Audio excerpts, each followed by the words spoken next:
ਸਮੱਸਿਆ। ਇੱਕ ਆਦਮੀ ਨੇ ਰੱਬ ਨੂੰ ਪੁੱਛਿਆ, ਕੁੜੀਆਂ ਤਾਂ ਬੜੀਆਂ ਚੰਗੀਆਂ ਹੁੰਦੀਆਂ ਹਨ, ਪਰ ਉਹ ਪਤਨੀਆਂ ਬਣ ਕੇ ਲੜਾਕੀਆਂ ਕਿਉਂ ਬਣ ਜਾਂਦੀਆਂ ਹਨ? ਰੱਬ ਨੇ ਕਿਹਾ, ਕੁੜੀਆਂ ਮੇਰੀਆਂ ਬਣਾਈਆਂ ਹੁੰਦੀਆਂ ਹਨ, ਉਹਨਾਂ ਨੂੰ ਪਤਨੀਆਂ ਤੁਸੀਂ ਬਣਾਉਂਦੇ ਹੋ, ਸੋ ਇਹ ਤੁਹਾਡੀ ਉਪਜਾਈ ਸਮੱਸਿਆ ਹੈ। ਧੰਨਵਾਦ। ਸੋਚੀ ਸਮਝੀ ਵਿਉਂਤ। ਇੱਕ ਫਿਲਮ ਡਾਇਰੈਕਟਰ ਨੇ ਇੱਕ ਪੁਰਸ਼ ਤੇ ਇਸਤਰੀ ਨੂੰ ਹੱਥਕੜੀ ਲੱਗੀ ਹੋਣ ਦਾ ਦ੍ਰਿਸ਼ ਫਿਲਮਾਉਣਾ ਸੀ, ਜਿਸ ਵਿੱਚ ਉਹਨਾਂ ਨੂੰ ਅੱਕੇ ਥੱਕੇ ਹੋਏ ਪਰੇਸ਼ਾਨ ਵਿਖਾਉਣਾ ਸੀ, ਪਰ ਉਹਨਾਂ ਦੇ ਚਿਹਰਿਆਂ 'ਤੇ ਲੋੜੀਂਦੇ ਪ੍ਰਭਾਵ ਨਹੀਂ ਉੱਭਰ ਰਹੇ ਸਨ। ਜਿਉਂ ਹੀ ਦ੍ਰਿਸ਼ ਫਿਲਮਾਇਆ ਜਾਣ ਲੱਗਿਆ, ਡਾਇਰੈਕਟਰ ਜ਼ਰੂਰੀ ਕੰਮ ਦਾ ਬਹਾਨਾ ਲਾ ਕੇ ਚਲਾ ਗਿਆ। ਉਸਨੂੰ ਹੱਥਕੜੀ ਦੀ ਜਾਣ ਕੇ ਚਾਬੀ ਹੀ ਨਾ ਲੱਭੀ। ਉਹਨਾਂ ਨੂੰ ਹੱਥਕੜੀ ਵਿੱਚ ਹੀ ਛੱਡ ਕੇ ਉਹ ਜਲਦੀ ਨਾਲ ਚਲਾ ਗਿਆ। ਉਹ ਬੰਨੇ ਹੋਏ ਹੋਣ ਕਾਰਨ ਵਾਸ਼ਰੂਮ ਵੀ ਨਹੀਂ ਸਨ ਜਾ ਸਕਦੇ। ਡਾਇਰੈਕਟਰ ਕਈ ਘੰਟਿਆਂ ਮਗਰੋਂ ਪਰਤਿਆ ਤੇ ਉਹਨੇ ਆਉਂਦਿਆਂ ਹੀ ਦ੍ਰਿਸ਼ ਫਿਲਮਾ ਲਿਆ, ਕਿਉਂਕਿ ਉਹ ਚਿਹਰਿਆਂ ਤੋਂ ਜਿਸ ਪ੍ਰਕਾਰ ਦਾ ਪ੍ਰਭਾਵ ਚਾਹੁੰਦਾ ਸੀ, ਉਹ ਪ੍ਰਭਾਵ ਉਸਰਿਆ ਹੋਇਆ ਸੀ। ਦ੍ਰਿਸ਼ ਫਿਲਮਾ ਕੇ ਉਹਨੇ ਜੇਬ ਵਿੱਚੋਂ ਲੁਕਾਈ ਚਾਬੀ ਨਾਲ ਹੱਥਕੜੀ ਖੋਲ੍ਹ ਦਿੱਤੀ। ਇਹ ਸਭ ਕੁਝ ਡਾਇਰੈਕਟਰ ਨੇ ਸੋਚੀ ਸਮਝੀ ਵਿਉਂਤ ਨਾਲ ਕੀਤਾ ਸੀ। ਧੰਨਵਾਦ। ਤਾਈ ਦੀ ਗਵਾਹੀ। ਇੱਕ ਵਾਰੀ ਇੱਕ ਮੁਕੱਦਮੇ ਵਿੱਚ ਪਿੰਡ ਦੀ ਤਾਈ ਨੂੰ ਗਵਾਹ ਬਣਾ ਕੇ ਲਿਆਂਦਾ ਗਿਆ। ਦੋਵੇਂ ਪਾਸੇ ਦੇ ਵਕੀਲ ਤਾਈ ਦੇ ਪਿੰਡ ਦੇ ਸਨ। ਪਹਿਲੇ ਵਕੀਲ ਨੇ ਪੁੱਛਿਆ, ਤਾਈ ਤੂੰ ਮੈਨੂੰ ਜਾਣਦੀ ਹੈ? ਹਾਂ ਭਾਈ, ਤੂੰ ਬਾਹਰਲੀ ਫਿਰਨੀ ਵਾਲੇ ਨਸੀਬੇ ਦਾ ਪੋਤਾ ਹੈ ਨਾ। ਤੇਰਾ ਪਿਓ ਤਾਂ ਨਿਰਾ ਸਾਧੂ ਆਦਮੀ ਸੀ, ਪਰ ਤੂੰ ਇੱਕ ਨੰਬਰ ਦਾ ਨਿਕੰਮਾ ਤੇ ਝੂਠਾ। ਝੂਠ ਬੋਲ ਬੋਲ ਕੇ ਤੂੰ ਸਾਰਾ ਪਿੰਡ ਠੱਗ ਲਿਆ। ਝੂਠੇ ਗਵਾਹ ਬਣਾ ਕੇ ਤੂੰ ਕੇਸ ਜਿੱਤਦਾ। ਤੇਰੇ ਤੋਂ ਤਾਂ ਸਾਰਾ ਨਗਰ ਅੱਕਿਆ ਪਿਆ। ਜਨਾਨੀ ਤੇਰੀ ਤੇਥੋਂ ਤੰਗ ਆ ਕੇ ਭੱਜ ਗਈ। ਲੱਖ ਲਾਨਤ ਤੇਰੇ ਜਿਹੀ ਔਲਾਦ ਦੇ। ਵਕੀਲ ਵਿਚਾਰਾ ਚੁੱਪ ਕਰਕੇ ਇੱਕ ਪਾਸੇ ਖਲੋ ਗਿਆ। ਤਦ ਉਹਨੇ ਦੂਜੇ ਵਕੀਲ ਵੱਲ ਇਸ਼ਾਰਾ ਕਰਕੇ ਕਿਹਾ, ਤਾਈ ਤੂੰ ਇਹਨਾਂ ਨੂੰ ਜਾਣਦੀ ਹੈ? ਤਾਈ ਨੇ ਕਿਹਾ, ਆਹੋ, ਇਹਦੇ ਬਾਪੂ ਨੇ ਇੰਨੀ ਰਕਮ ਖਰਚ ਕੇ ਇਹਨੂੰ ਪੜ੍ਹਾਇਆ, ਪਰ ਇਹਦੇ ਅੱਖਰ ਨਹੀਂ ਪੱਲੇ ਪਿਆ। ਸਾਰੀ ਉਮਰ ਕੁੜੀਆਂ ਛੇੜਦਾ ਤੇ ਛਿੱਤਰ ਖਾਂਦਾ ਰਿਹਾ। ਇਹ ਉਹੀ ਨਹੀਂ ਜਿਹਦਾ ਚੱਕਰ ਤੇਰੀ ਘਰ ਵਾਲੀ ਨਾਲ ਵੀ ਸੀ? ਕੰਜਰ ਹੈ, ਪੂਰਾ ਕੰਜਰ। ਅਦਾਲਤ ਵਿੱਚ ਬੈਠੇ ਸਾਰੇ ਲੋਕ ਹੱਸਣ ਲੱਗ ਪਏ। ਜੱਜ ਨੇ ਕਿਹਾ, ਆਰਡਰ ਆਰਡਰ। ਜੱਜ ਨੇ ਦੋਵਾਂ ਵਕੀਲਾਂ ਨੂੰ ਆਪਣੇ ਚੈਂਬਰ 'ਚ ਸੱਦ ਕੇ ਕਿਹਾ, ਦੋਵੇਂ ਜਣੇ ਸੁਣੋ ਮੇਰੀ ਗੱਲ। ਜੇ ਤੁਹਾਡੇ ਦੋਵਾਂ ਵਿੱਚੋਂ ਕਿਸੇ ਨੇ ਵੀ ਤਾਈ ਨੂੰ ਇਹ ਪੁੱਛਿਆ, ਬਈ ਤੂੰ ਇਸ ਜੱਜ ਸਾਹਿਬ ਨੂੰ ਵੀ ਜਾਣਦੀ ਹੈ, ਤਾਂ ਮੈਂ ਤੁਹਾਨੂੰ ਦੋਹਾਂ ਨੂੰ ਗੋਲੀ ਮਰਵਾ ਦੇਣੀ ਹੈ। ਧੰਨਵਾਦ। ਯੁੱਧ ਦੌਰਾਨ ਜਿਹੜਾ ਦੂਤ ਧੀਮੀ ਆਵਾਜ਼ 'ਚ ਬੋਲੇ, ਉਹਦੀ ਫੌਜ ਹਮਲੇ ਦੀ ਤਿਆਰੀ ਕਰ ਰਹੀ ਹੁੰਦੀ ਹੈ। ਇਸ ਸਮੇਂ ਦੂਤ ਨਾਲ ਗੱਲਬਾਤ ਨਹੀਂ ਕਰਨੀ ਚਾਹੀਦੀ। ਉਹਦੀ ਫੌਜ ਨਾਲ ਲੜਨਾ ਚਾਹੀਦਾ ਹੈ, ਕਿਉਂਕਿ ਗੱਲਬਾਤ ਹਮਲੇ ਨੂੰ ਰੋਕਣ ਜਾਂ ਮੁਲਤਵੀ ਕਰਨ ਲਈ ਹੁੰਦੀ ਹੈ, ਤਾਂ ਕਿ ਫੌਜ ਤਿਆਰੀ ਕਰ ਲਏ। ਜੇ ਫੌਜੀ ਆਪਣੇ ਹਥਿਆਰਾਂ 'ਤੇ ਝੁਕੇ ਹੋਏ ਹੋਣ ਤਾਂ ਅਰਥ ਹੈ ਕਿ ਭੁੱਖ ਪਿਆਸ ਦੇ ਸਤਾਏ ਹੋਏ ਹਨ। ਜੇ ਪਾਣੀ ਲਿਆਉਣ ਵਾਲੇ ਪਾਣੀ ਲੈ ਜਾਣ ਤੋਂ ਪਹਿਲਾਂ ਆਪ ਪਾਣੀ ਪੀਣ, ਤਾਂ ਇਹਦਾ ਅਰਥ ਹੈ ਕਿ ਸਾਰੀ ਫੌਜ ਪਿਆਸ ਤੋਂ ਪੀੜਤ ਹੈ। ਜੇ ਕਿਸੇ ਛਾਉਣੀ ਦੇ ਉੱਪਰ ਪੰਛੀ ਉੱਡਣ ਤਾਂ ਇਹ ਛਾਉਣੀ ਖਾਲੀ ਹੋਣ ਦਾ ਸੰਕੇਤ ਹੁੰਦਾ ਹੈ। ਜੇ ਕਿਸੇ ਫੌਜ ਦੇ ਝੰਡੇ ਨਿਰੰਤਰ ਅੱਗੇ ਪਿੱਛੇ ਹੋਈ ਜਾਣ ਤਾਂ ਇਹ ਸੂਚਕ ਹੈ ਕਿ ਉਹ ਸੰਗਠਿਤ ਨਹੀਂ ਹਨ। ਜੇ ਰਾਤ ਵੇਲੇ ਕਿਸੇ ਛਾਉਣੀ 'ਚ ਰੌਲਾ ਰੱਪਾ ਪਿਆ ਹੋਵੇ ਤਾਂ ਅਰਥ ਹੈ ਕਿ ਫੌਜ ਡਰੀ ਹੋਈ ਹੈ। ਜੇ ਫੌਜ ਨੂੰ ਦੱਸੇ ਬਿਨਾਂ ਕਿਸੇ ਕੰਮ 'ਤੇ ਲਾਇਆ ਜਾਵੇ ਤਾਂ ਫੌਜੀ ਠੀਕ ਕੰਮ ਕਰਦੀ ਹੈ। ਜੇ ਵਿਉਂਤ ਦੱਸ ਕੇ ਕੰਮ 'ਤੇ ਲਾਓਗੇ ਤਾਂ ਉਹ ਕੰਮ ਨਹੀਂ ਕਰਨਗੇ, ਵਿਉਂਤ ਦਾ ਵਿਸ਼ਲੇਸ਼ਣ ਕਰਦੇ ਰਹਿਣਗੇ। ਜੇ ਦੂਰ ਧੂੜ ਉੱਪਰ ਵੱਲ ਉੱਡਦੀ ਦਿਸੇ ਤਾਂ ਨਿਸ਼ਾਨੀ ਹੈ ਕਿ ਟੈਂਕ ਆ ਰਹੇ ਹਨ। ਜੇ ਧੂੜ ਨੀਵੀਂ ਦਿਸੇ ਤਾਂ ਫੌਜ ਆ ਰਹੀ ਹੋਵੇਗੀ। ਧੰਨਵਾਦ। ਦਹਿਸ਼ਤ। ਰਾਜਪੂਤਾਂ, ਪਠਾਣਾਂ, ਸਿੱਖਾਂ, ਜਾਪਾਨੀਆਂ, ਮੰਗੋਲਾਂ ਆਦਿ ਵਿੱਚ ਯੋਧਿਆਂ ਦਾ ਇੱਕ ਟੋਲਾ ਹੁੰਦਾ ਹੈ, ਜਿਸ ਨੇ ਯੁੱਧ ਵਿੱਚ ਖਤਰਿਆਂ ਦੀ ਪਰਵਾਹ ਨਾ ਕਰਦਿਆਂ ਆਪਣੀਆਂ ਜਾਨਾਂ ਦਾਅ 'ਤੇ ਲਾਉਣ ਦਾ ਸਾਹਸ ਵਿਖਾਉਣਾ ਹੁੰਦਾ ਹੈ। ਇਹਨਾਂ ਨੂੰ ਮੌਤ ਦਾ ਕੋਈ ਭੈ ਨਹੀਂ ਹੁੰਦਾ, ਸੋ ਇਹਨਾਂ ਨੂੰ ਮਰ ਗਿਆਂ ਵਿੱਚ ਗਿਣਿਆ ਜਾਂਦਾ ਹੈ ਤੇ ਇਹਨਾਂ ਨੂੰ ਨਿਰਭੈ ਯੋਧੇ ਜਾਂ ਮਰਜੀਵੜੇ ਕਿਹਾ ਜਾਂਦਾ ਹੈ। ਇਹਨਾਂ ਦਾ ਖਾਣ ਪੀਣ, ਸੌਣ ਜਾਗਣ, ਵਰਤੋਂ ਵਿਹਾਰ ਵੱਖਰਾ ਹੁੰਦਾ ਹੈ। ਇਹ ਵਿਰੋਧਤਾਈਆਂ ਵਾਲਾ ਜੀਵਨ ਜਿਉਂਦੇ ਹਨ। ਇਹ ਜਵਾਨ ਨੂੰ ਬਾਬਾ, ਬੁੱਢੇ ਨੂੰ ਜਵਾਨ, ਆਰਾਮ ਕਰੋ ਨੂੰ ਲੜੋ ਤੇ ਲੜਨ ਨੂੰ ਆਰਾਮ ਕਰਨਾ ਕਹਿੰਦੇ ਹਨ। ਇਹ ਸ਼ਾਂਤੀ ਵਿੱਚ ਉਦਾਸ ਤੇ ਖਤਰਿਆਂ ਵਿੱਚ ਪ੍ਰਸੰਨ ਵਿਖਾਈ ਦਿੰਦੇ ਹਨ। ਇਹਨਾਂ ਦੀ ਇੰਨੀ ਦਹਿਸ਼ਤ ਹੁੰਦੀ ਹੈ ਕਿ ਕਿਸੇ ਨੂੰ ਪਤਾ ਨਹੀਂ ਹੁੰਦਾ ਕਿ ਇਹ ਕੀ ਕਰ ਬੈਠਣਗੇ। ਯੁੱਧ ਦੇ ਮੈਦਾਨ ਵਿੱਚ ਇਹ ਅਣਹੋਣੀਆਂ ਗੱਲਾਂ ਕਰਦੇ ਹਨ। ਇਹ ਦੁਸ਼ਮਣ ਵਿੱਚ ਘਿਰ ਕੇ ਪਾਗਲਾਂ ਤੇ ਦੈਂਤਾਂ ਵਾਂਗ ਨੱਚਦੇ ਹਨ। ਇਹਨਾਂ ਦਾ ਡਰ ਹੀ ਇੰਨਾ ਹੁੰਦਾ ਹੈ ਕਿ ਦੁਸ਼ਮਣ ਵਿੱਚ ਲੜਨ ਦੀ ਹਿੰਮਤ ਹੀ ਮੁੱਕ ਜਾਂਦੀ ਹੈ। ਇਹਨਾਂ ਦੀ ਦਹਿਸ਼ਤ ਕਾਰਨ ਇਹਨਾਂ ਨਾਲ ਅਨੇਕਾਂ ਕਥਾ ਕਹਾਣੀਆਂ ਜੁੜ ਜਾਂਦੀਆਂ ਹਨ। ਧੰਨਵਾਦ। ਵਿਰੋਧ ਤੇ ਸੁਧਾਰ। ਜਦੋਂ ਵੀ ਕਿਸੇ ਪ੍ਰਕਾਰ ਦਾ ਸੁਧਾਰ ਵਾਪਰਦਾ ਹੈ ਤਾਂ ਉਸ ਸੁਧਾਰ ਦਾ ਵਿਰੋਧ ਕਰਨ ਵਾਲੇ ਵੀ ਉਪਜ ਪੈਂਦੇ ਹਨ। ਭਾਰਤ ਵਿੱਚ ਜਦੋਂ ਸਤੀ ਦੀ ਪ੍ਰਥਾ ਬੰਦ ਕੀਤੀ ਗਈ ਸੀ ਤਾਂ ਸਤੀ ਦੀ ਪ੍ਰਥਾ ਨੂੰ ਮੁੜ ਲਾਗੂ ਕਰਵਾਉਣ ਲਈ ਸਨਾਤਨ ਧਰਮ ਲਹਿਰ ਚੱਲੀ ਸੀ। ਜਦੋਂ ਭਾਰਤ ਵਿੱਚ ਡਾਕਖਾਨੇ ਖੁੱਲ੍ਹੇ ਸਨ ਤਾਂ ਲੋਕ ਲੈਟਰ ਬਾਕਸ ਤੋੜ ਦਿੰਦੇ ਸਨ। ਜਦੋਂ ਗੱਡੀਆਂ ਚੱਲੀਆਂ ਸਨ ਤਾਂ ਲੋਕ ਆਪਣੇ ਪਿੰਡ ਤੇ ਕਸਬੇ ਲਈ ਸਟੇਸ਼ਨ ਨਹੀਂ ਸੀ ਬਣਨ ਦਿੰਦੇ ਕਿ ਧੀਆਂ ਭੈਣਾਂ ਰੁੱਸ ਕੇ ਗੱਡੀ ਚੜ੍ਹ ਜਾਇਆ ਕਰਨਗੀਆਂ। ਭਾਰਤ ਵਿੱਚ ਜਦੋਂ ਪੱਛਮੀ ਵਿੱਦਿਆ ਪ੍ਰਣਾਲੀ ਲਾਗੂ ਕੀਤੀ ਗਈ ਸੀ ਤਾਂ ਆਰੀਆ ਸਮਾਜ ਨੇ ਇਸ ਦੇ ਵਿਰੋਧ ਵਿੱਚ ਆਪਣੇ ਸਕੂਲ ਕਾਲਜ ਖੋਲ੍ਹੇ ਸਨ, ਜਿੱਥੇ ਸੰਸਕ੍ਰਿਤ ਵਿੱਦਿਆ 'ਤੇ ਜ਼ੋਰ ਸੀ। ਯੂਰਪ ਵਿੱਚ ਜਦੋਂ ਉਦਯੋਗਿਕ ਕ੍ਰਾਂਤੀ ਆਈ ਸੀ ਤਾਂ ਉਸ ਵੇਲੇ ਵਕਤ ਬਚਾਉਣ ਵਾਲੀਆਂ ਤੇ ਕੰਮ ਨੂੰ ਤੇਜ਼ੀ ਨਾਲ ਕਰਨ ਵਾਲੀਆਂ ਮਸ਼ੀਨਾਂ ਨੂੰ ਤਬਾਹ ਕਰਨ ਦੀ ਲੁਡਾਈਟਸ ਨੇ ਇੱਕ ਮੁਹਿੰਮ ਚਲਾਈ ਸੀ। ਵਿਰੋਧ ਸਾਬਤ ਕਰਦਾ ਹੈ ਕਿ ਸੁਧਾਰ ਵਾਪਰ ਰਿਹਾ ਹੈ। ਧੰਨਵਾਦ। ਤੀਜਾ, ਜਦੋਂ ਵੀ ਕਿਸੇ ਨਾਲ ਕਿਸੇ ਤੀਜੇ ਦੀਆਂ ਗੱਲਾਂ ਕਰੋਗੇ ਤਾਂ ਉਹ ਗੱਲਾਂ ਉਸ ਤੀਜੇ ਦੀ ਜਾਂ ਪ੍ਰਸ਼ੰਸਾ 'ਚ ਹੋਣਗੀਆਂ ਜਾਂ ਨਿੰਦਾ ਵਿੱਚ। ਉਹ ਸਧਾਰਨ ਗੱਲਾਂ ਨਹੀਂ ਹੋਣਗੀਆਂ, ਕਿਉਂਕਿ ਕਿਸੇ ਤੀਜੇ ਬਾਰੇ ਸਧਾਰਨ ਗੱਲਾਂ ਕਰਨ ਦੀ ਕਦੇ ਲੋੜ ਨਹੀਂ ਪੈਂਦੀ। ਧੰਨਵਾਦ। ਵਿਰੋਧੀ ਦਾ ਹੌਸਲਾ। ਵਿਰੋਧੀ ਦਾ ਹੌਸਲਾ ਜਿੰਨਾ ਪੂਰੀ ਤਰ੍ਹਾਂ ਹਾਰ ਨਾਲ ਢਹਿੰਦਾ ਹੈ, ਕਿਸੇ ਹੋਰ ਢੰਗ ਨਾਲ ਨਹੀਂ ਢਹਿੰਦਾ। ਨੈਪੋਲੀਅਨ ਕਿਸੇ ਵੱਡੇ ਵਿਰੋਧੀ ਦਾ ਹੌਸਲਾ ਢਾਉਣ ਲਈ ਕਿਸੇ ਉਸਦੇ ਨੇੜਲੇ ਨਿੱਕੇ ਵਿਰੋਧੀ ਉੱਤੇ ਹਮਲਾ ਕਰਕੇ ਉਸਨੂੰ ਹਰਾ ਦਿੰਦਾ ਸੀ, ਜਿਸ ਨਾਲ ਵੱਡੇ ਵਿਰੋਧੀ ਦਾ ਵੀ ਹੌਸਲਾ ਢਹਿ ਜਾਂਦਾ ਸੀ। ਧੰਨਵਾਦ। ਕਮਜ਼ੋਰ ਧਿਰ। ਜੇ ਆਪਣੇ ਨਾਲੋਂ ਤਕੜਿਆਂ ਨਾਲ ਸਮਝੌਤਾ ਕਰੋਗੇ ਤਾਂ ਤਕੜਾ ਤੁਹਾਨੂੰ ਖਾ ਜਾਏਗਾ। ਇੱਕ ਵਾਰੀ ਘੋੜਾ ਤੇ ਸ਼ੇਰ ਦੋਵੇਂ ਰਲ ਕੇ ਸ਼ਿਕਾਰ ਕਰਦੇ ਸਨ। ਸ਼ੇਰ ਦੀ ਦਲੇਰੀ ਤੇ ਘੋੜੇ ਦੀ ਰਫ਼ਤਾਰ ਉਹਨਾਂ ਨੂੰ ਸਫਲਤਾ ਦਿੰਦੀ ਸੀ। ਜਦੋਂ ਕੋਈ ਜਾਨਵਰ ਮਾਰ ਲੈਂਦੇ ਸਨ ਤਾਂ ਝਗੜਾ ਵੰਡੀ ਪਾਉਣ ਵੇਲੇ ਹੁੰਦਾ ਸੀ। ਸ਼ੇਰ 2 ਨਹੀਂ 3 ਹਿੱਸੇ ਕਰਕੇ ਕਹਿੰਦਾ ਸੀ, ਪਹਿਲਾ ਹਿੱਸਾ ਮੇਰਾ ਕਿਉਂਕਿ ਮੈਂ ਰਾਜਾ ਹਾਂ, ਦੂਜਾ ਹਿੱਸਾ ਮੇਰਾ ਕਿਉਂਕਿ ਮੈਂ ਤੇਰਾ ਭਾਈਵਾਲ ਹਾਂ, ਤੀਜਾ ਹਿੱਸਾ ਮੇਰਾ ਕਿਉਂਕਿ ਜੇ ਤੂੰ ਲੈ ਲਿਆ ਤਾਂ ਤੂੰ ਮਾਸ ਖਾਂਦਾ ਨਹੀਂ, ਲੂੰਬੜ ਖੋਹ ਲਏਗਾ, ਤੇਰੇ ਕੋਲ ਰਹਿਣਾ ਨਹੀਂ। ਸਮਝੌਤਾ ਕੋਈ ਹੋਵੇ, ਕਮਜ਼ੋਰ ਧਿਰ ਨਾਲ ਅਨਿਆਂ ਹੀ ਹੁੰਦਾ ਹੈ। ਧੰਨਵਾਦ। ਗਿਣਤੀ। ਜਦੋਂ ਮਨੁੱਖ ਨੇ ਗਿਣਨਾ ਸਿੱਖਿਆ ਤਾਂ ਉਹਨੇ ਗਊਆਂ, ਘੋੜਿਆਂ ਆਦਿ ਨੂੰ ਨਹੀਂ ਗਿਣਿਆ। ਉਹ ਇੱਕ ਇੱਕ ਕਰਕੇ ਜੋੜੀ ਗਿਆ, ਜਿਸ ਨਾਲ ਉਸਨੂੰ ਅਗਲਾ ਹਿੰਸਾ ਪਤਾ ਚੱਲਦਾ ਗਿਆ ਤੇ ਉਸਨੂੰ ਵੱਡੀ ਤੇ ਨਿਰੰਤਰ ਵੱਧਦੀ ਗਿਣਤੀ ਦਾ ਗਿਆਨ ਹੋਇਆ। ਫਿਰ ਉਸਨੇ ਗੀਟਿਆਂ ਤੇ ਮਗਰੋਂ ਕੌਡੀਆਂ, ਸਿੱਕਿਆਂ ਵਰਗੇ ਕੋਈ ਚੀਜ਼ ਗਿਣਨੀ ਸਿੱਖੀ। ਇੱਕ ਢੇਰੀ ਵਿੱਚੋਂ ਇੱਕ ਇੱਕ ਗੀਟਾ ਜਾਂ ਸਿੱਕਾ ਦੂਜੀ ਢੇਰੀ 'ਚ ਪਾਉਂਦਾ ਗਿਆ। ਹਰੇਕ ਸਿੱਕੇ ਦੀ ਕੀਮਤ ਸੀ, ਸੋ ਸਿੱਕਿਆਂ ਦੇ ਜੁੜਨ ਤੇ ਵਧਣ ਨਾਲ ਮਨੁੱਖੀ ਮਨ ਨੂੰ ਅਮੀਰੀ ਦਾ ਸੰਕਲਪ ਲੱਭਾ, ਜਿਸ ਦੀ ਪ੍ਰਾਪਤੀ ਮਨੁੱਖ ਦਾ ਉਦੇਸ਼ ਬਣ ਗਈ। ਇਵੇਂ ਮਨੁੱਖ ਨੂੰ ਲਾਲਚ ਦਾ ਰੋਗ ਲੱਗ ਗਿਆ ਤੇ ਦੌਲਤ ਦਾ ਭੂਤ ਚੰਬੜ ਗਿਆ। ਧੰਨਵਾਦ। ਗੰਭੀਰਤਾ। ਜਦੋਂ ਤੁਸੀਂ ਗੰਭੀਰਤਾ ਦੀ ਮੰਗ ਕਰ ਰਹੇ ਹੋਵੋ ਤੇ ਸਾਰੇ ਲਾਪਰਵਾਹੀ ਵਿਖਾ ਰਹੇ ਹੋਣ ਤਾਂ ਸ਼ੀਸ਼ੇ ਦਾ ਗਲਾਸ ਫਰਸ਼ 'ਤੇ ਸੁੱਟੋ, ਸਾਰੇ ਉਹਦੇ ਟੁੱਟਣ ਦੀ ਆਵਾਜ਼ ਨਾਲ ਗੰਭੀਰ ਹੋ ਜਾਣਗੇ। ਇੱਕ ਫਿਲਮ ਡਾਇਰੈਕਟਰ ਅਜਿਹੇ ਢੰਗਾਂ ਨਾਲ ਆਪਣੇ ਅਦਾਕਾਰਾਂ ਦੀ ਮਾਨਸਿਕ ਸਥਿਤੀ ਉਸਾਰਦਾ ਸੀ। ਧੰਨਵਾਦ। ਆਦਤਾਂ। ਜੇ ਕਿਸੇ ਦੀਆਂ ਆਦਤਾਂ ਉਹਦੇ ਕਿੱਤੇ 'ਚ ਦਖਲ ਦੇਣ ਲੱਗ ਪੈਣ ਤਾਂ ਉਸ ਦਾ ਟੁੱਟਣਾ ਆਰੰਭ ਹੋ ਜਾਂਦਾ ਹੈ।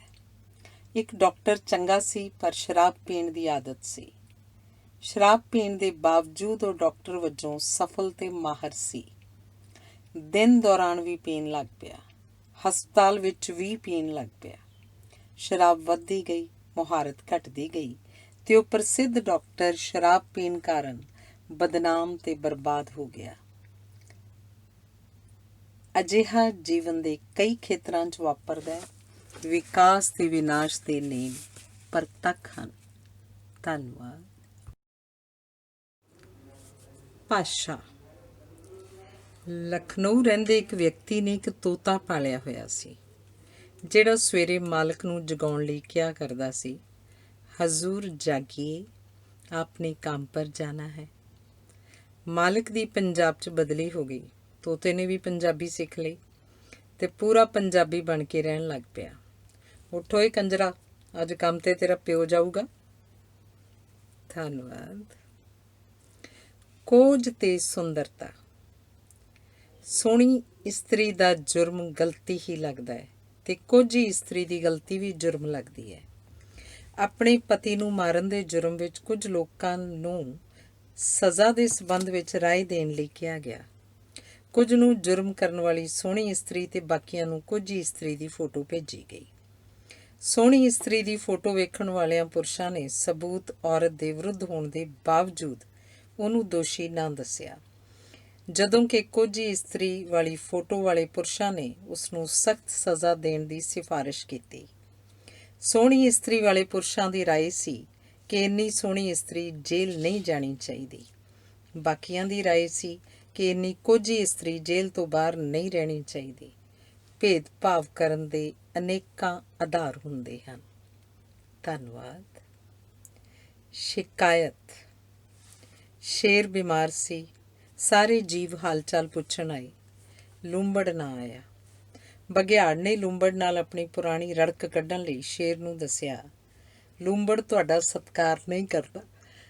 ਵੇਖੋ ਆਇਆ ਹੀ ਨਹੀਂ। ਇੰਨੇ ਵਿੱਚ ਲੂੰਬੜ ਆ ਗਿਆ। ਲੂੰਬੜ ਨੇ ਬਘਿਆੜ ਦੇ ਅੰਤਲੇ ਸ਼ਬਦ ਸੁਣ ਲਏ ਸਨ। ਦੇਰ ਨਾਲ ਆਉਣ ਕਰਕੇ ਸ਼ੇਰ ਨੇ ਲੂੰਬੜ ਵੱਲ ਗੁੱਸੇ ਨਾਲ ਵੇਖਿਆ। ਲੂੰਬੜ ਨੇ ਮੌਕਾ ਸੰਭਾਲਦਿਆਂ ਕਿਹਾ, ਜਨਾਬ, ਤੁਸੀਂ ਮੇਰੀਆਂ ਸੇਵਾਵਾਂ ਦਾ ਕੋਈ ਅਨੁਮਾਨ ਲਾਇਆ? ਮੈਂ ਦੂਰ ਦੂਰ ਤੱਕ ਦੇ ਹਕੀਮਾਂ ਡਾਕਟਰਾਂ ਤੋਂ ਤੁਹਾਡੀ ਬਿਮਾਰੀ ਦਾ ਇਲਾਜ ਪੁੱਛ ਕੇ ਆਇਆ। ਮੈਂ ਉਦੋਂ ਹੀ ਆਉਣਾ ਸੀ ਜਦੋਂ ਇਲਾਜ ਲੱਭਦਾ। ਦੇਰ ਤਾਂ ਹੋਣੀ ਸੀ। ਇਹ ਇਲਾਜ ਇਹ ਹੈ ਕਿ ਤੁਹਾਨੂੰ ਇੱਕ ਬਘਿਆੜ ਨੂੰ ਮਾਰਨਾ ਪਏਗਾ ਤੇ ਉਹਦੀ ਨਿੱਘੀ ਚਮੜੀ ਨੂੰ ਆਪਣੇ ਦੁਆਲੇ ਲਪੇਟਣਾ ਪਏਗਾ। ਜਦੋਂ ਉਹਦੀ ਗਰਮੀ ਤੁਹਾਡੇ ਸਰੀਰ ਨੂੰ ਮਿਲੇਗੀ ਤਾਂ ਉਸ ਨਾਲ ਤੁਹਾਡਾ ਰੋਗ ਦੂਰ ਹੋ ਜਾਏਗਾ। ਸ਼ੇਰ ਨੇ ਬਘਿਆੜ ਨੂੰ ਮਾਰਨ ਲਈ ਇਸ਼ਾਰੇ ਨਾਲ ਬੁਲਾਇਆ। ਜਦੋਂ ਬਘਿਆੜ ਲੂੰਬੜ ਕੋਲੋਂ ਲੰਘ ਰਿਹਾ ਸੀ ਤਾਂ ਲੂੰਬੜ ਨੇ ਕਿਹਾ, ਮੇਰੀ ਸ਼ਿਕਾਇਤ ਨਹੀਂ, ਪ੍ਰਸ਼ੰਸਾ ਕਰਨੀ ਸੀ। ਧੰਨਵਾਦ। ਕਿਲੇ। ਇਹ ਭੁਲੇਖਾ ਰਿਹਾ ਹੈ ਕਿ ਕਿਲੇ ਬੜੇ ਮਜ਼ਬੂਤ ਹੁੰਦੇ ਸਨ। ਕਿਲੇ ਦੇ ਅੰਦਰ ਡਰੇ ਹੋਏ ਨਿਰਾਸ਼ ਲੋਕ ਰਹਿੰਦੇ ਸਨ। ਹਮਲਾਵਰ ਫੌਜ ਮੁੱਖ ਦਰਵਾਜ਼ੇ ਰਾਹੀਂ ਅੰਦਰ ਨਹੀਂ ਵੜਦੀ, ਪਾਸੇ ਦੀ ਕੰਧ ਵਿੱਚ ਪਾੜ ਪਾ ਕੇ ਅੰਦਰ ਘੁਸਦੀ ਹੈ।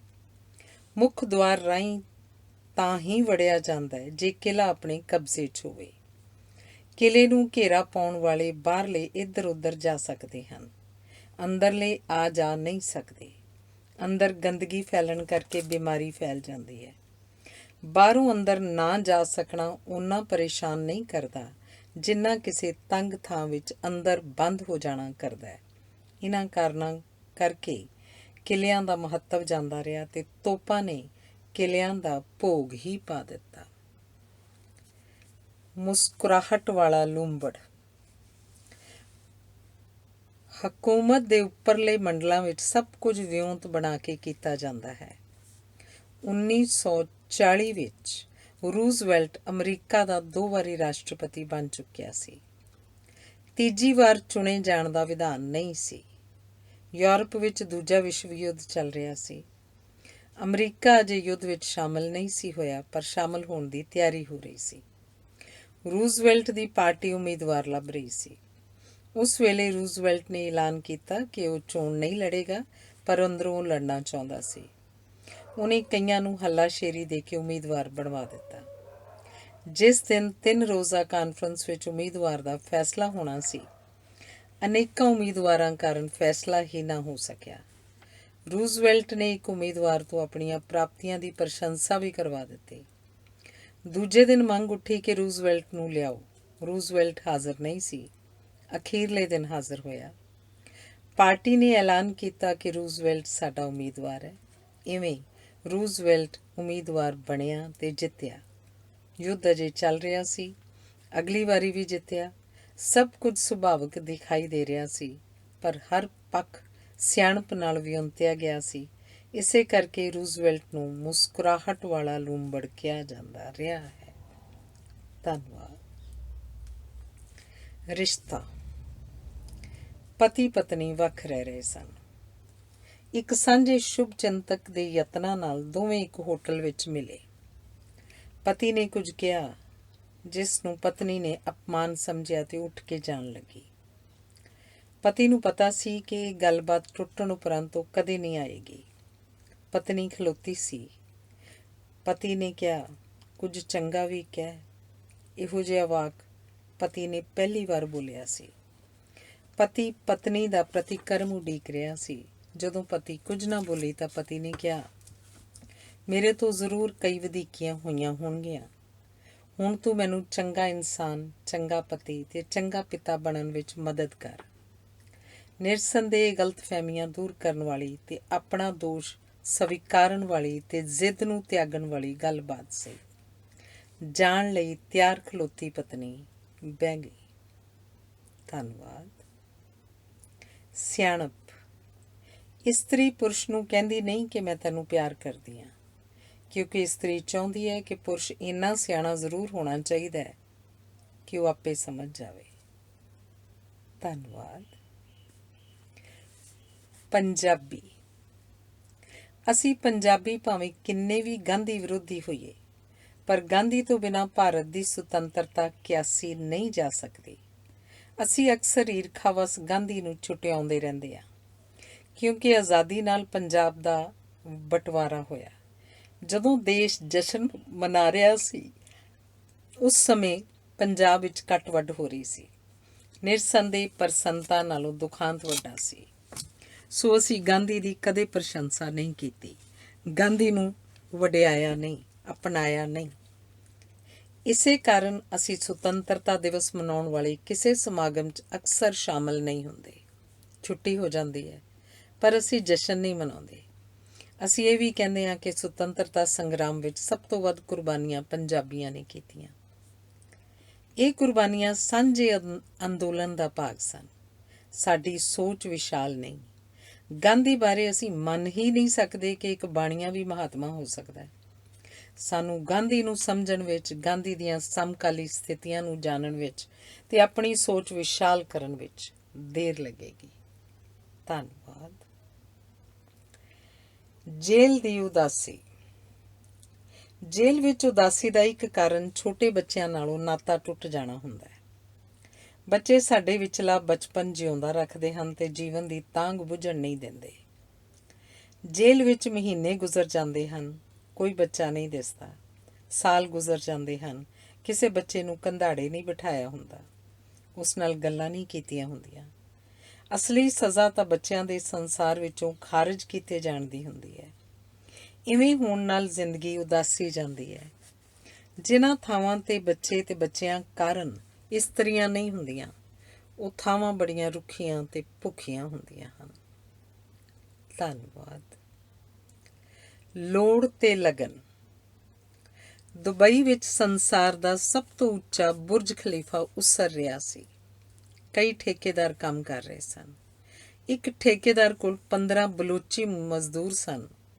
ਕੰਮ ਨਾ ਜਾਣਨ ਕਰਕੇ ਉਹਨਾਂ ਦੀ ਕਾਰਗੁਜ਼ਾਰੀ ਢਿੱਲੀ ਸੀ। ਮਾਲਕ ਨੇ ਉਹਨਾਂ ਨੂੰ ਹਟਾਉਣ ਦਾ ਫੈਸਲਾ ਕੀਤਾ।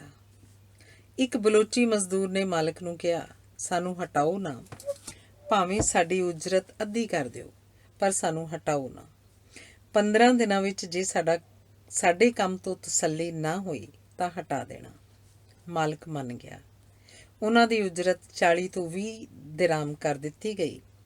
ਬਲੋਚੀ ਮਜ਼ਦੂਰ ਮਿਸਤਰੀਆਂ ਤੋਂ ਸ਼ਾਮ ਨੂੰ ਪੁੱਛ ਲੈਂਦੇ ਸਨ ਕਿ ਕੱਲ੍ਹ ਅਸੀਂ ਕੀ ਕੰਮ ਕਰਨਾ ਹੈ। ਪੱਥਰ ਨੇੜੇ ਰੱਖਣੇ ਹਨ, ਮਸਾਲਾ ਬਣਾਉਣਾ ਸੀ, ਸੰਦ ਫੜਾਉਣੇ ਸਨ, ਪੱਥਰ ਲਾਉਣ ਵੇਲੇ ਫੜ ਕੇ ਰੱਖਣਾ ਸੀ। 15 ਦਿਨਾਂ ਮਗਰੋਂ ਮਾਲਕ ਨੇ ਉਹਨਾਂ ਦੀ ਮਜ਼ਦੂਰੀ 20 ਤੋਂ 30 ਦਰਾਮ ਕਰ ਦਿੱਤੀ। 1 ਮਹੀਨੇ ਮਗਰੋਂ ਉਹਨਾਂ ਦੀ ਪੁਰਾਣੀ 40 ਦਰਾਮ ਵਾਲੀ ਪੂਰੀ ਮਜ਼ਦੂਰੀ ਬਹਾਲ ਕਰ ਦਿੱਤੀ। ਉਹ ਮਿਸਤਰੀਆਂ ਦਾ ਕੰਮ ਵੀ ਸਿੱਖ ਗਏ। ਰੋਜ਼ 40 ਦਰਾਮ ਕਮਾਉਣੀ ਉਹਨਾਂ ਦੀ ਡਾਢੀ ਲੋੜ ਸੀ। ਜਿੰਨੀ ਡਾਢੀ ਲੋੜ ਹੁੰਦੀ ਹੈ ਉਨੀ ਹੀ ਲਗਨ ਮਜ਼ਬੂਤ ਹੁੰਦੀ ਹੈ। ਹਾਜ਼ਰੀ। ਐਨਕਾਂ ਦੀ ਇੱਕ ਦੁਕਾਨ 'ਤੇ ਕਾਰੀਗਰ ਛੁੱਟੀਆਂ ਬਹੁਤ ਕਰਦੇ ਸਨ। ਕਿਸੇ ਵਿਆਹ 'ਤੇ ਜਾਂਦੇ ਸਨ, ਮੁੜਦੇ ਹੀ ਨਹੀਂ ਸਨ। ਮਾਲਕ ਨੇ ਇੱਕ ਮਾਹਿਰ ਨਾਲ ਗੱਲ ਕੀਤੀ। ਇੱਕ ਕਾਰੀਗਰ ਰੋਜ਼ ਔਸਤ 500 ਰੁਪਏ ਦਾ ਕੰਮ ਕਰਦਾ ਸੀ ਅਤੇ 200 ਰੁਪਏ ਉਹਦੀ ਉਜਰਤ ਸੀ। ਮਾਹਰ ਦੇ ਦੱਸੇ ਅਨੁਸਾਰ ਮਾਲਕ ਨੇ ਆਪਣੇ 3 ਕਾਰੀਗਰਾਂ ਨੂੰ ਕਿਹਾ ਕਿ ਪ੍ਰਵਾਨਗੀ ਤੋਂ ਬਿਨਾਂ ਕੀਤੀਆਂ ਛੁੱਟੀਆਂ ਦੇ ਪੈਸੇ ਕੱਟੇ ਜਾਣਗੇ ਅਤੇ ਜਿਹੜਾ ਮਹੀਨੇ ਵਿੱਚ ਕੋਈ ਨਾਗਾ ਨਹੀਂ ਕਰੇਗਾ ਉਸ ਨੂੰ ਮਹੀਨੇ ਦੇ 600 ਰੁਪਏ ਵਾਧੂ ਮਿਲਣਗੇ। ਤਿੰਨੇ ਕਾਰੀਗਰ 600 ਵਾਧੂ ਰੁਪਏ ਲੈਣ ਲਈ ਹਾਜ਼ਰ ਰਹਿਣ ਲੱਗ ਪਏ। ਧੰਨਵਾਦ। ਅਮਰੀਕਾ ਵਿੱਚ ਇੱਕ ਸਟੋਰ ਵਿੱਚ ਇੱਕ ਸੇਲਸ ਗਰਲ ਕੁਝ ਸੋਚਦੀ ਹੋਣ ਕਰਕੇ ਗਾਹਕ ਸਾਹਮਣੇ ਮੁਸਕਰਾਉਣਾ ਭੁੱਲ ਗਈ। ਸ਼ਾਮ ਨੂੰ ਉਹਦੀ ਨੌਕਰੀ ਜਾਂਦੀ ਰਹੀ।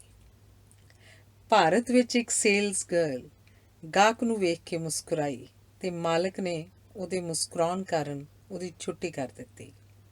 ਇਹ ਸੱਭਿਆਚਾਰਕ ਅੰਤਰ ਕਾਰਨ ਹੋਇਆ। ਧੰਨਵਾਦ। ਹਫ਼ਤਾ। ਸੋਮਵਾਰ ਨਵੀਂ ਧੋਤੀ ਚਾਦਰ ਵਾਂਗ ਵਿਛਾਇਆ ਜਾਂਦਾ ਹੈ। ਆਸ ਹੁੰਦੀ ਹੈ ਕਿ ਸਭ ਕੁਝ ਚੰਗਾ ਵਾਪਰੇਗਾ। ਮੰਗਲਵਾਰ ਚੜ੍ਹਦਿਆਂ ਹੀ ਦੁਚਿੱਤੀਆਂ ਆਰੰਭ ਹੋ ਜਾਂਦੀਆਂ ਹਨ।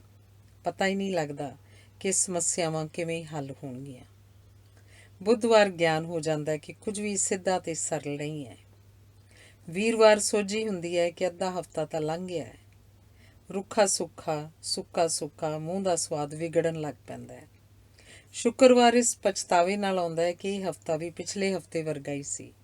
ਸ਼ਨੀਚਰਵਾਰ ਨੂੰ ਘਬਰਾਹਟ ਇਹ ਸੋਚ ਕੇ ਵੱਧ ਜਾਂਦੀ ਹੈ ਕਿ ਜੋ ਕਰਨਾ ਸੀ ਉਹ ਹੋਇਆ ਨਹੀਂ, ਜਿੱਥੇ ਪਹੁੰਚਣਾ ਸੀ ਉੱਥੇ ਪਹੁੰਚੇ ਨਹੀਂ। ਐਤਵਾਰ ਨੂੰ ਪਤਾ ਹੀ ਨਹੀਂ ਲੱਗਦਾ ਕਿ ਚੱਲ ਰਹੇ ਹਾਂ ਕਿ ਰੁਕੇ ਹੋਏ ਹਾਂ ਕਿ ਫਸੇ ਹੋਏ ਹਾਂ। ਧੰਨਵਾਦ। ਨਵੀਂ ਕਾਢ। ਇੰਗਲੈਂਡ ਵਿੱਚ ਇੱਕ ਮਕੈਨਿਕ ਦੀ ਪਤਨੀ ਕੁਝ ਦਿਨਾਂ ਲਈ ਕਿਧਰੇ ਗਈ ਹੋਈ ਸੀ ਅਤੇ ਮਕੈਨਿਕ ਨੂੰ 2 ਬੱਚੇ ਸੰਭਾਲਣੇ ਪੈ ਰਹੇ ਸੀ। ਦੋਵੇਂ ਬੱਚਿਆਂ ਨੂੰ ਬਾਹਰ ਲੈ ਜਾਣ ਵਿੱਚ ਉਸ ਨੂੰ ਮੁਸ਼ਕਿਲ ਹੁੰਦੀ ਸੀ, ਪਰ ਬੱਚੇ ਬਾਹਰ ਜਾ ਕੇ ਖੁਸ਼ ਹੁੰਦੇ ਸਨ। ਉਸਨੇ ਆਪਣੀ ਵਰਕਸ਼ਾਪ ਵਿੱਚ 2 ਛੱਤਾਂ ਵਾਲੀ ਪ੍ਰੈਮ ਬਣਾਈ ਅਤੇ ਉਸ ਵਿੱਚ ਉਹ ਉੱਪਰ ਥੱਲੇ ਇੱਕ ਬੱਚੇ ਨੂੰ ਪਾ ਕੇ ਬਿਠਾ ਕੇ ਉਹਨਾਂ ਨੂੰ ਘੁਮਾਉਣ ਫਿਰਾਉਣ ਲੈ ਜਾਂਦਾ ਸੀ। ਉਸ ਦੀ ਬੱਗੀ ਨੂੰ ਵੇਖ ਕੇ ਮਾਵਾਂ ਬੜੀਆਂ ਪ੍ਰਸੰਨ ਹੁੰਦੀਆਂ ਸਨ। ਉਹਨਾਂ ਨੇ ਮਕੈਨਿਕ ਤੋਂ ਆਪਣੇ ਬੱਚਿਆਂ ਲਈ ਪ੍ਰੈਮਾਂ ਬਣਾਉਣੀਆਂ ਆਰੰਭ ਕੀਤੀਆਂ। ਉਸਨੇ ਪ੍ਰੈਮ ਬਣਾਉਣ ਦੀ ਕੰਪਨੀ ਖੋਲ੍ਹ ਲਈ। ਇਵੇਂ ਪ੍ਰੈਮ ਦੀ ਕਾਢ ਨਿਕਲੀ। ਧੰਨਵਾਦ।